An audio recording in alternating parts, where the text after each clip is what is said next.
So, Sony just called dibs on October 8th, 2021 for one of their Spidey movies. Well, they said one of their Marvel movies, but that's the only kind of Marvel movie they make, right?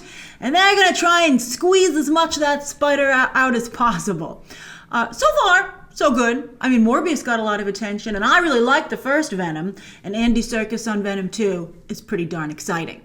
And as for this new movie, I'm hearing from my own sources, as have other entertainment reporters from their sources, that this is going to be Spider-Woman, as that and Craven are the new live-action movies furthest along in development at the studio. I know a lot of you, when I tweeted this out yesterday, some of you were like, where's my Black Cat movie? But I don't know. I think, let's talk about Spider-Woman. I think there's a compelling case to be made for the character. I mean, let's be honest. I don't know what Sony's doing over here. It's like Marvel MCU adjacent. It's kind of like that hanger-on that you kind of sometimes like, but then sometimes you're like, get out of here, right? It's weird, but let's see. I mean, Amy Pascal so far is winning like nobody's business with her Spidey movies. And speaking of winning, October has been very good to Sony Spidey movies with Venom. And Venom 2 is set for October 2nd, 2020. For the most part, Sony is staking out this date for themselves. And Venom, with Sony's helped make this first weekend of October a hot release date. Warner Brothers plucked it for Joker just last year, and the MCU is reserving it for 2022 for what I'm thinking is Blade, which totally fits in with that grouping. And speaking of fitting in with that grouping, you can see that this release date specializes in darker superhero flicks. That's the only reason I think Marvel would open a movie here. October is very unusual for them, but it's such a good fit for Blade, again, with this group. So we should expect the same darker treatment for Spider-Woman, aka Jessica Drew. It's weird. Outside of the Spider-Man movies that they make with MCU's direct involvement, the tone is even so different with Amy Pascal's live-action Spider-Man movies. It's just so much darker. It'll be weird to see Tom Holland in one if that deal is ever ironed out. But I think that Spider-Woman would be more along the lines of, again, Venom and Morbius. Weird. Now, many fans had hoped to see Jessica debut in the MCU, as she's best, really just accept having Spider in her name. But that's the deal with Sony. They get her. But otherwise, she's really a Marvel main proper Avengers character. That's because she's best known for being a key player in one of the most famous Avengers storylines of all time, Secret Invasion, which of course is coming up in the MCU, with the Skrull Queen taking her place as an undercover agent, right in the heart of all the action. It was a big reveal when it was revealed that she was actually the Skrull Queen in hiding. And Ryan Michael Bendis plucked Spider-Woman from then obscurity to be brought back in a major way with this storyline. I know some of you will be like, I always liked Jessica Drew. Well, for most of us, we were like, who the heck is this? But then she stuck around ever since. At the end of the crossover event, the actual Jessica Drew was rescued by Tony Stark, and she became an agent of S.W.O.R.D., and which, of course, is about to debut in WandaVision. So many MCU connections. Maybe that's why Sony and Amy Pascal like her so much. They're like, Kevin Feige, you can't deny her. She's just so tied in with what you're doing. And then after that, she basically became Jessica Jones. I'm sorry, but it's true. But she had more powers. But she was, yes, a private detective.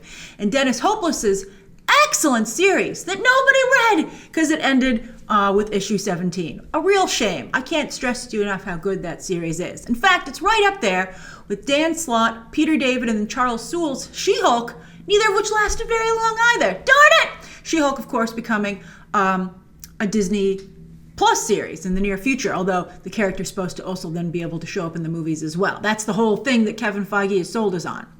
Anyway, in her comic book, her most recent solo series, Jessica Drew had a pretty compelling B storyline as a single parent. This was great. Trying to balance her superhero life and her private detective life with raising a kid by herself. But of course, she wasn't by herself. It takes a village. And she had her best friend, Carol Danvers, Ben Urich. I wish they hadn't killed Ben Urich off on the Daredevil show. He's so good. And C-list super criminal Jerry turned Manny turned love interest. That was excellent. Loved it. I mean, it would make a really good streaming show, but Sony's making it a movie. And you know what? Let's face it, Kevin Feige was never going to make a Sony-owned character the linchpin of his upcoming Secret Invasion, right? Or besties with one of his biggest stars. It just wasn't going to happen. But if a Spider-Woman movie is well received, we could certainly see a Spider-Woman cameo in the MCU in the future, particularly with Carol Danvers, because the Jessica Carol relationship is so iconic, and Kevin Feige's not going to want to get in the way of depicting a great female friendship in the comics, right? That would be a very bad look, and Brie Larson would really want to do it. So we have to factor that into our casting, that we want an actress who would be a good fit with Brie Larson. So what are the basics on Jessica Drew? Who are we dealing with here? Well, she is superhuman like Peter Parker. She has super strength, super stamina, and she can crawl on walls. She also has super senses and is immune to poisons, toxins, and radiation. And also like Poison Ivy, she can use pheromones to control anyone, male or female. And she can zap you like Miles Morales. There is nothing new under the sun, particularly in the world of comics. Plus, she's got the skills of a super spy, because in the comics, she actually started out with the bad guys, working for Hydra, and was trained by Taskmaster. More MCU connections! Before deciding to become a good guy and working with S.H.I.E.L.D. and then S.W.O.R.D. and then for herself as a private investigator.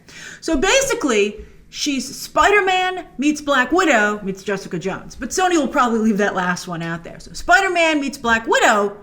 Ka-ching! That sounds pretty compelling if I were a Sony executive and didn't actually read the comics. All right, so my top choice by far is Margaret Qualley, Andie MacDowell's daughter, who has been on the verge of stardom for a while now, right? Most recently getting a lot of attention for Once Upon a Time in Hollywood, and she had a small supporting role in Fosse Verdon. She looks like Jessica Drew, is an excellent fit with Brie Larson, and is a respected actress right on the cusp of stardom. But that said, she might want to hold out for an MCU gig. Ouch, but true. So who else is there, right? With a dye job, Lily Reinhart is delightfully spunky. I think she'd be great. As is Zoe Deutsch, Leah Thompson's daughter. Speaking of famous daughters of famous actresses, well, I think famous is a bit generous on both counts, but well-known actresses. But Zoe Deutsch stole the show in Zombieland 2, which was for Sony, so she already has a relationship with the studio. Tatiana Maslany has been so close to getting a franchise gig for so long now, she might be eager to just get one and would join the Sony Spider-Verse. There's also The Haunting of Hill House's Victoria Pedretti, who shows a darker side in Use Season 2. And finally, I like this one a lot too, Laisla de Oliveira, who's very compelling as the villain in Netflix's Lock and Key series. She's great. I liked her quite a bit on that show.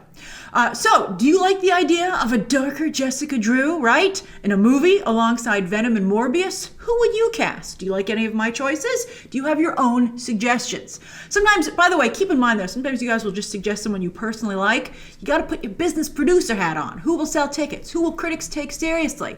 Who isn't already passed over? Who's exciting and new? That's the kind of stuff you have to factor in.